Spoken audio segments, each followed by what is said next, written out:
David Reinstein, founder of the Unjournal. Continuing, suppose I've convinced you that evaluating research and rating research publicly, research that's publicly hosted in any format separate from journals, is a better approach than our current system of journal-based peer review. You want to know what is the Unjournal and how does it work? So let me talk you through our process in brief. Here's a map of our basic process. Now, what you'll see is that at the moment, people can submit work, people can suggest work, and our team, I'll show you our team, prioritizes work that's already publicly hosted, considering mainly its potential for impact and the value of evaluation. So that enters our process, which I'll show you in a moment. Our teams will prioritize it. So one person either suggests it or gives the first take on it. Someone else writes a second opinion explaining what the case is for this being high impact research that merits evaluation. Then the next step, if we do vote to prioritize it, we engage the authors. And of course, if the author submitted it, we just revisit it with them, say, here's how we're deciding to move forward. Then we assign an evaluation manager who's going to manage the process, sort of like an editorial role. They will reach out to evaluators, which includes the 200 or so people within our evaluator pool, but also uses standard process to find general experts in this area relevant to the manuscript. We use a range of tools, citations, etc. The evaluators complete their reports. We compensate them for their work. There's a base payment, and then there's also an average a bonus that's meant to average at about 150 with incentives for promptness and for strong work. They give quantitative ratings as well as claim assessment. I could talk you through that. The authors are given a chance to respond. The evaluators then can revise their reports in response to the author. In some cases, we have the evaluators confer amongst themselves. Finally, the evaluation manager considers all of this in their summary. All of these outputs become public, and we work very hard to make them as prominent as possible in the bibliometric ecosystems. Note that this is definitely not exclusive.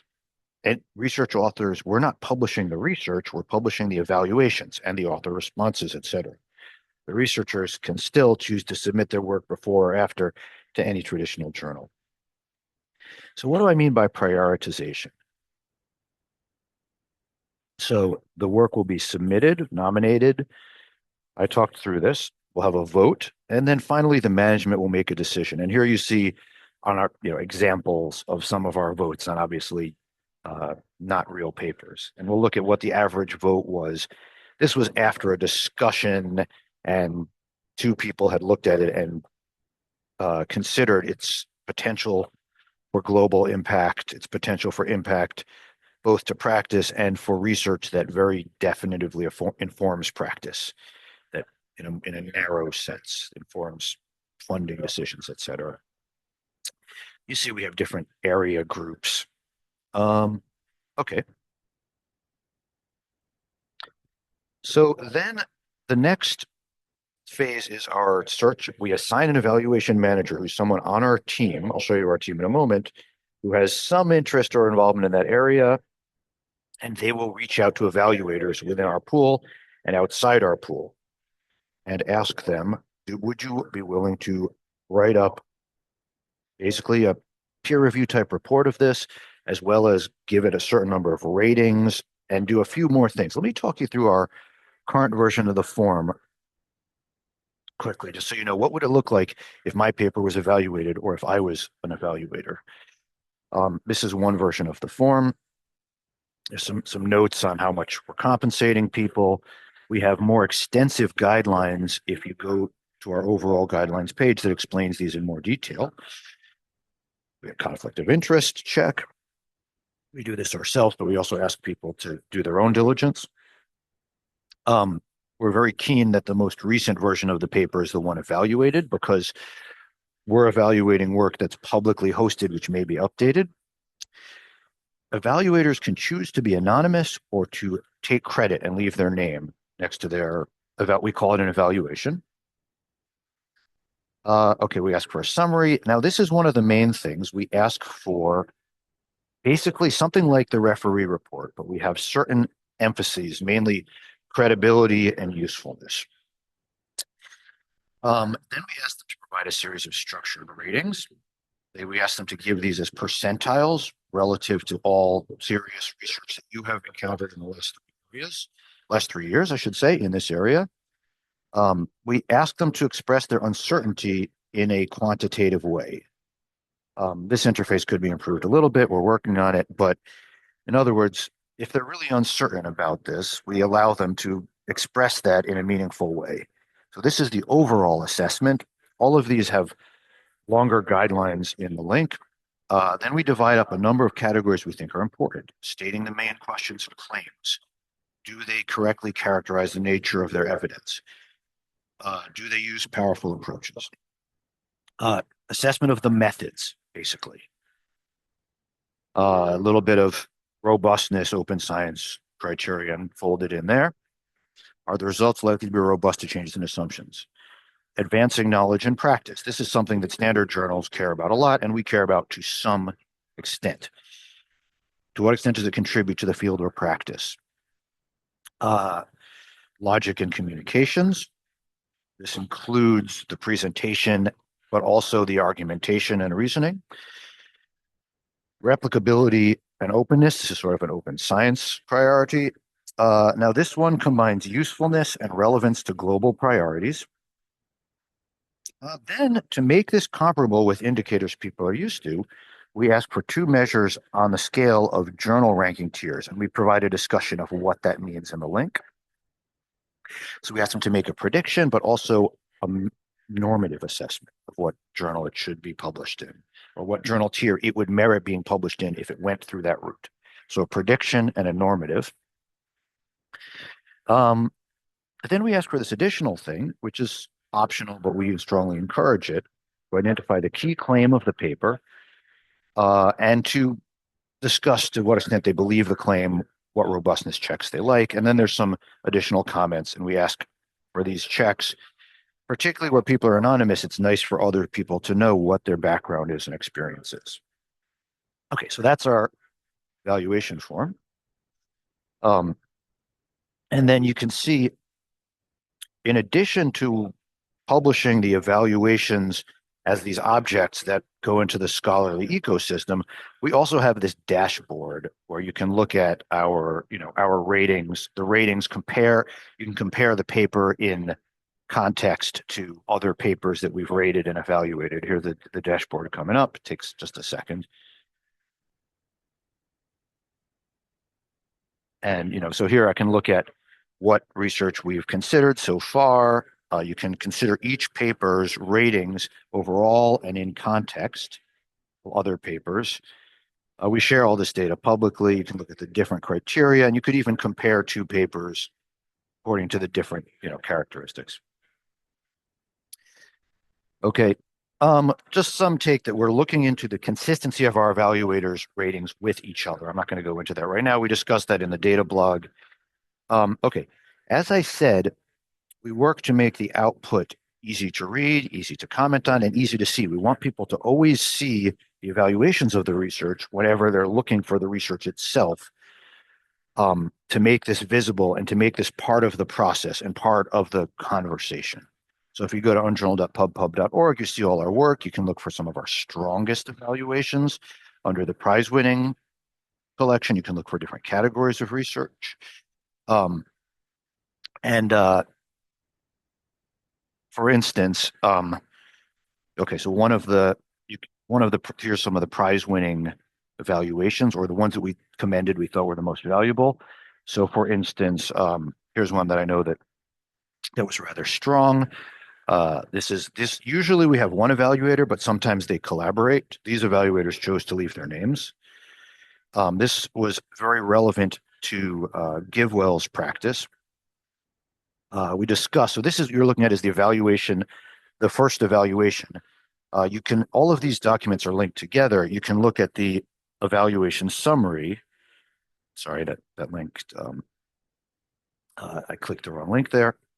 You can look at the evaluation summary where we discuss the evaluations, but also link the evaluations. You see, as well as the author's response. In the evaluation summary, we summarize the overall assessment, and you can also see the individual ratings, comments the authors left on those ratings. We give an abstract of what the evaluations do. The individual evaluations often have abstracts, and then we give our own discussion down here, sometimes about the process, about the implications, about the next steps, etc. Okay, so then if I go to that individual evaluation, see these are the evaluators, Sharma, Waddington, and Massett. Say, we summarize their ratings up top, and then here's their report. And I, in this case, aided the readers to add some content from elsewhere to make it easier to read. Here's their discussion organized into sections, their different critiques, et cetera, et cetera. They offer more discussion here.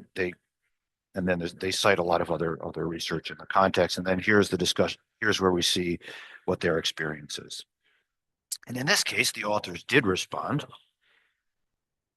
which we encourage all authors to do, and we give the evaluators a chance to adjust in case they may have missed something.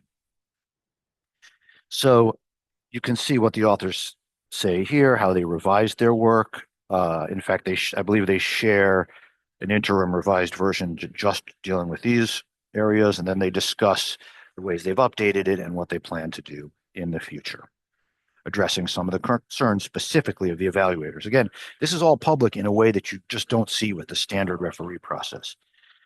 Okay, so we try to get our output into Google Scholar and other things. You can see some links to it down there. Repec, we posted on each evaluation package gets it, each evaluation, each element, which gets its own deal. So I would say one of the main things we've accomplished is we've offered, go to unjournal.pubhub.org. This is basically the place you can find the strongest source of peer reviews in economics and adjacent areas. You can't, very hard to find strong peer reviews anywhere else because the peer review process is generally private. But you know this. That's not what this video is about. You can see our progress at some of these links. You can see our discussion of how things work. I mentioned the data dashboard. And yeah, if you have any questions on our process, just let me know. There's some particular guidelines for authors. Let me get to that actually in a moment. Who's on our team? Here's our management team. This is changing, so you can click the updated link to see who the adjusted team is. We have these different field specialist teams that help us do the prioritization, sometimes help us manage the evaluation. Who are the evaluators? Well, it could be anyone. But these are the people that signed up. We have a dashboard of people that signed up saying we specifically want to do evaluations for the Unjournal.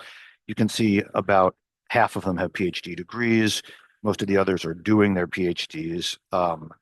About more than half, I guess, are economists. You can see some of the areas of expertise in these word clouds below, because we ask people to say what are the areas that you're familiar with. Right. I mentioned that I would just show you one more thing about the process for authors. So if you go to our webpage, you can see our frequently asked questions for authors. Also if you've been invited to evaluate, you can see some of the answers there. I'll cover this in another video.